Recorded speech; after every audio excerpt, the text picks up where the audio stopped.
पिछले भाग में आपने देखा। तो तुम? डर के मारे गोमती का हलक सूख गया। नर्तकी के कपड़े पहने एक औरत उसके सामने खड़ी थी। चेहरे का मांस बुरी तरह फटा हुआ था और उसके भीतर कीड़े रेंग रहे थे। आंखों की पुतलियां सफेद होकर बाहर को आ चुकी थी। उसने एकटक मेघना की ओर देखा और मेघना के हाथ में बंधा वो रक्षा सूत्र वही खुलकर गिर गया। उसी समय वो आत्मा फिर से मेघना के शरीर के भीतर प्रवेश कर गई और मेघना ने अपनी गर्दन पीछे की तरफ मरोड़कर भयानक तरीके से मुस्कुराते हुए अपनी मां को देखा। कहा था ना मैंने, अपना बदला तो मैं लेकर ही जाऊंगी गोमती। पहचान तो गई हो ना मुझे? गोमती डर से कांप रही थी। उसकी आंखों से आंसू बह रहे थे और होंठ बुदबुदा रहे थे। ये सच नहीं हो सकता, ये नहीं हो सकता। लेकिन सामने खड़ी मेघना की भयानक हंसी उस पर कहर ढा रही थी। उस हंसी के पीछे छुपे शब्द मानो उसकी आत्मा को चीर रहे थे। अपनी करनी का फल तुझे मिलेगा, लेकिन इतनी आसानी से नहीं। जिस तरह मैं तड़प तड़प कर मरी थी, उसी तरह तू अपनी आंखों के सामने अपनी बेटी को तड़पते हुए देखेगी। गोमती का दिल दहल उठा। उसकी आंखों में डर और दर्द एक साथ छलक रहा था, जैसे कोई पुराना राज अचानक उसकी आंखों के सामने जीवित हो उठा हो। वो रो पड़ी और थरथराती हुई आवाज में उस आत्मा से रहम की भीख मांगने लगी। वो बार बार यही कह रही थी कि चाहे तो मेरी जान ले लो, लेकिन मेरी बच्ची को छोड़ दो। मैं तुमसे अपनी बेटी की जान की भीख मांगती हूँ। तुम मुझे मार दो, लेकिन मेरी बेटी को छोड़ दो। इतना कहकर गोमती ने कांपते हाथों से अपनी ही गर्दन पर चाकू रख लिया। उसकी आंखों से आंसू रुक ही नहीं रहे थे, लेकिन उसकी हालत देखकर मेघना और जोर जोर से हंसने लगी और उसने गोमती से कहा, खुद की बेटी को तकलीफ में देखकर बहुत तकलीफ हो रही है ना तुझे? भूल गई मेरे साथ क्या हुआ था? करीबन 35 साल पहले राजस्थान के राजघराने में एक नर्तकी चंद्रमुखी नृत्य कर रही थी। राजा जी एकटक बस चंद्रमुखी को नृत्य करते हुए देख रहे थे और रानी की नजरें राजा जी पर ही टिकी थी। चंद्रमुखी के लिए राजा की आंखों में जो भाव थे वे रानी को स्पष्ट समझ आ रहे थे। इस नर्तकी चंद्रमुखी के इरादे मैं अच्छी तरह समझ रही हूँ। अपने रूप से वो राजा को बहलाना चाहती है, मेरा स्थान लेना चाहती है, लेकिन मेरे होते ये कभी नहीं होगा। मैं ऐसा होने नहीं दूंगी। रात के पहर चंद्रमुखी राजमहल से अपने घर के लिए निकल रही थी। तभी पीछे से किसी ने उसके कंधे पर हाथ रखा। वो घबरा कर पीछे मुड़ी तो उसके पीछे राजा जी खड़े थे। राजा जी, आप? डरो मत चंद्रमुखी। तुम्हारे लिए मैं ये नए घुंघरू लेकर आया था। तुम्हारे पांव में बंधे घुंघरू बहुत सुंदर लगते हैं, सोचा तुम्हें भेंट कर दूं। परंतु राजा जी, इसकी क्या जरूरत है? रख लो चंद्रमुखी, प्यार से दे रहा हूं। राजा जी की भेंट को वैसे भी कोई कभी अस्वीकार नहीं करता। राजा जी अक्सर सबको भेंट दिया करते थे, इसलिए चंद्रमुखी ने सीधी सरल भाव से वो घुंघरू ले लिए। पर खिड़की पर खड़ी रानी ये सब देख रही थी और ये देखकर उसका खून खौल उठा। ये चंद्रमुखी अपनी हरकतों से ऐसे बाज आने वाली नहीं है। पता नहीं कौन सा जादू कर दिया है इसने राजा जी पर कि राजा जी इतने मेहरबान हुए जा रहे हैं। अपनी खूबसूरती से इसने राजा जी को अपने जाल में फंसा लिया है। इसी कारण अब राजा जी मेरी तरफ नहीं देखते। इसका मैं ऐसा हाल करूंगी कि खुद को कभी आईने में देख भी ना पाए। राजा के महल में वापस आने के बाद रानी चुपके से चंद्रमुखी के पीछे गई और उसका रास्ता रोक लिया। रानी सा, आप इतनी रात को यहाँ पर? सच सच बताओ, आखिर चाहती क्या हो तुम? इरादे क्या है तुम्हारे? तुम जानती हो ना, गर्भ से भी हैं हम। राजा का अंश पल रहा है हमारे अंदर। मैं कुछ समझी नहीं रानी सा, आप किस बारे में बात कर रही हैं? तुम मेरी बातों को बहुत अच्छे से समझ रही हो। ज्यादा ना समझ बनने का नाटक मत करो, समझी? मेरे पति पर, राजा जी पर अपनी नजरें टिकाई हुई हो तुम। अपने रूप से उनका ध्यान अपनी तरफ खींचना चाहती हो, मेरी जगह लेना चाहती हो। लेकिन एक बात की गांठ बांध लेना कि मेरे जीते जी ऐसा कभी नहीं होगा। अगर फिर से राजा जी को बहलाने की कोशिश भी की तो उसके ऊपर अफसोस करोगी तुम। बस बहुत हो गया रानी सा। अगर मैं कुछ कह नहीं रही हूँ तो इसका मतलब ये नहीं है कि आप कुछ भी बोलती जाएंगी।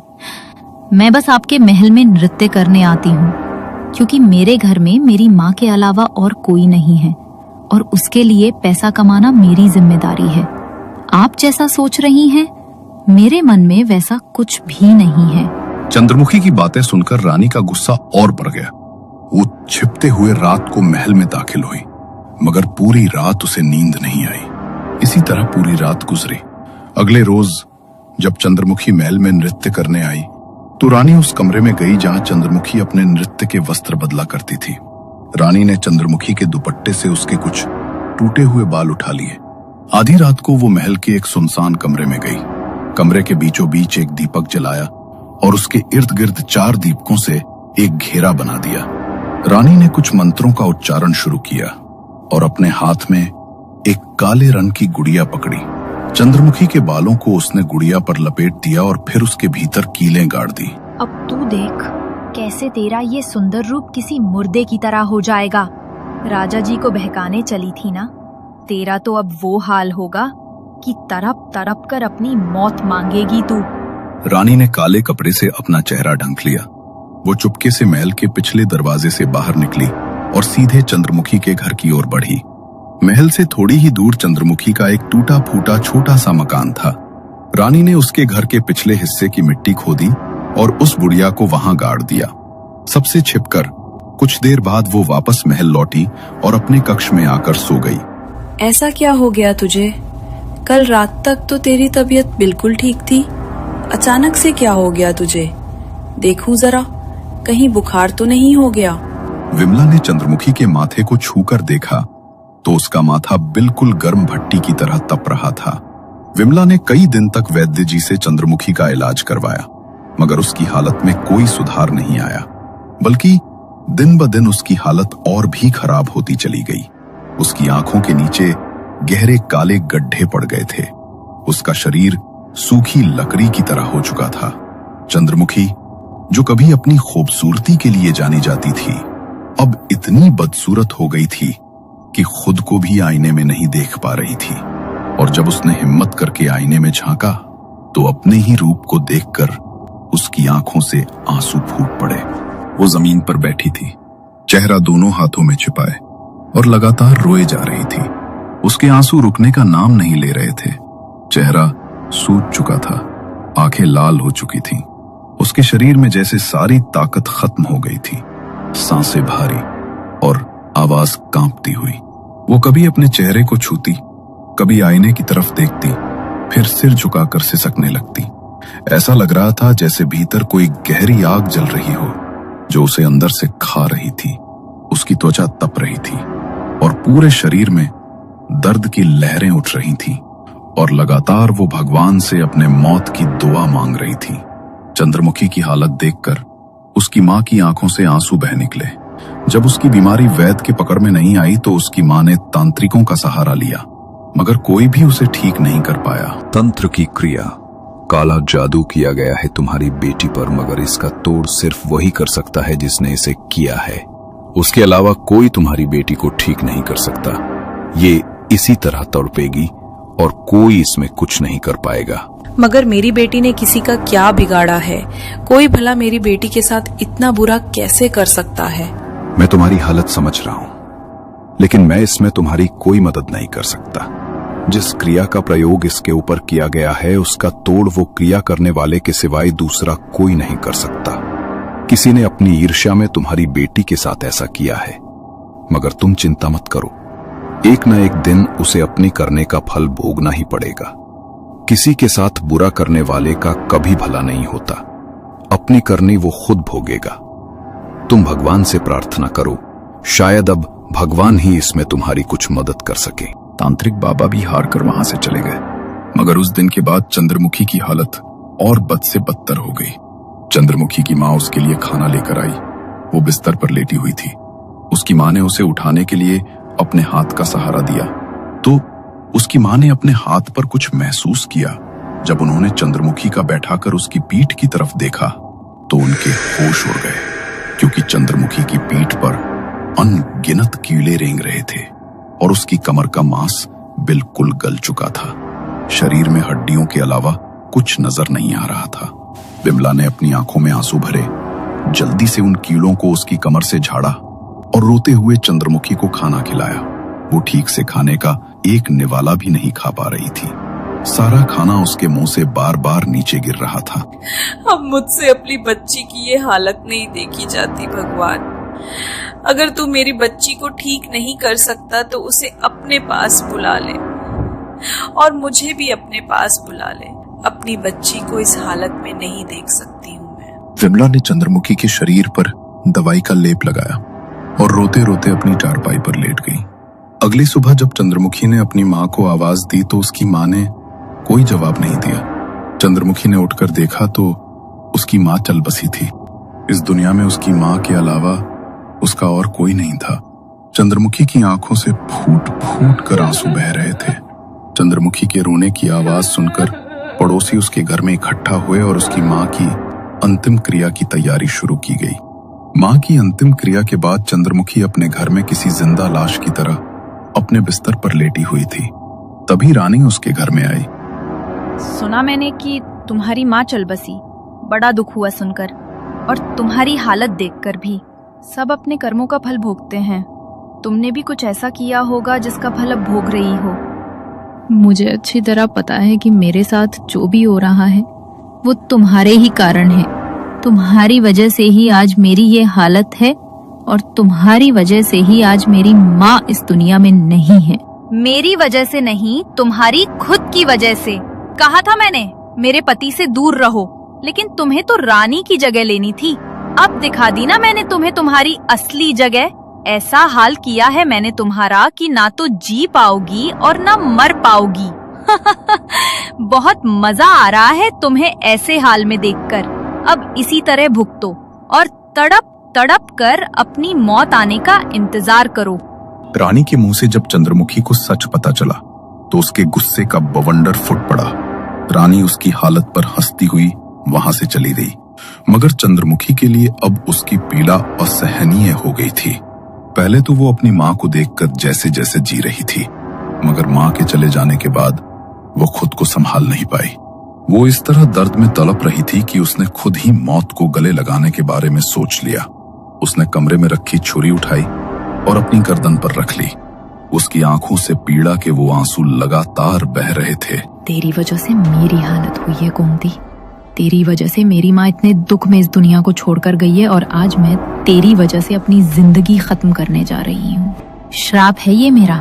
एक दिन वापस लौटूंगी और उस दिन तबाह कर दूंगी तुझे और तेरे पूरे खानदान को। जिस तरह मैं तड़प तड़प कर अपनी जान दे रही हूँ, वही दृश्य एक दिन तेरी आंखों के सामने आएगा। तू भी अपनी मौत की भीख मांगेगी, अपने परिवार की मौत की भीख मांगेगी, लेकिन मौत नसीब नहीं होगी तुम्हें। चंद्रमुखी ने उसी समय खुद को खत्म कर लिया, मगर जिस तरह उसने तड़पते हुए खुद की जान ली, उसकी आत्मा मुक्त नहीं हुई, बल्कि बदले के लिए भटकने लगी। कुछ दिन बाद रानी के प्रसव के दिन आए। देर रात उसे प्रसव पीड़ा होने लगी। शाही राजघराने की दाई को वहां पर लाया गया। रानी बुरी तरह दर्द से बिलख रही थी। तभी कुछ देर बाद उन्होंने एक बच्चे को जन्म दिया, मगर उस बच्चे को देखकर दाई माँ की चीख निकल गई। बच्चा मृत था और उसका पूरा शरीर नीला पड़ चुका था। उसकी देह पर तंत्र का एक निशान बना था, जिसे देखकर दाई माँ बहुत कुछ समझ गई। क्या हो गया दाई माँ? बहुत बड़ी अनहोनी हुई है। ये कोई शुभ संकेत नहीं है। बात सिर्फ इतनी सी नहीं है रानी कि आपका बच्चा मृत पैदा हुआ है, बल्कि आपके जीवन में बहुत बड़ा भूचाल आने वाला है, जिसकी शुरुआत यहाँ से हो चुकी है। कोई अतृप्त आत्मा हावी हो रही है आपके ऊपर। आपका वंश नहीं बढ़ने देगी वो। किसी बाबा को बुलाकर अपना इलाज करवा लीजिए, वरना सब खत्म हो जाएगा। ये आप क्या कह रही हैं दाई माँ? मैं बिल्कुल ठीक कह रही हूँ। झाड़ फूक करवा लीजिए, वरना परिणाम अच्छा नहीं होगा रानी सा। रानी अपने बच्चे की मौत से उबरी भी नहीं थी कि कुछ ही दिन बाद एक रात उसे महल में घुंघरुओं की आवाज सुनाई दी। उस आवाज को सुनकर रानी के पूरे शरीर में डर दौड़ गया। वह पसीने से भीग चुकी थी और भय से उसका पूरा शरीर कांप रहा था। वो घबराते हुए उठी, मगर जैसे ही उसने सामने की ओर देखा, उसके होश उड़ गए। चंद्रमुखी ठीक उसके सामने खड़ी थी। उसका शरीर हड्डियों का ढांचा बन चुका था, चेहरा बुरी तरह सड़ चुका था और वो भयानक तरीके से हंसते हुए रानी की ओर बढ़ रही थी।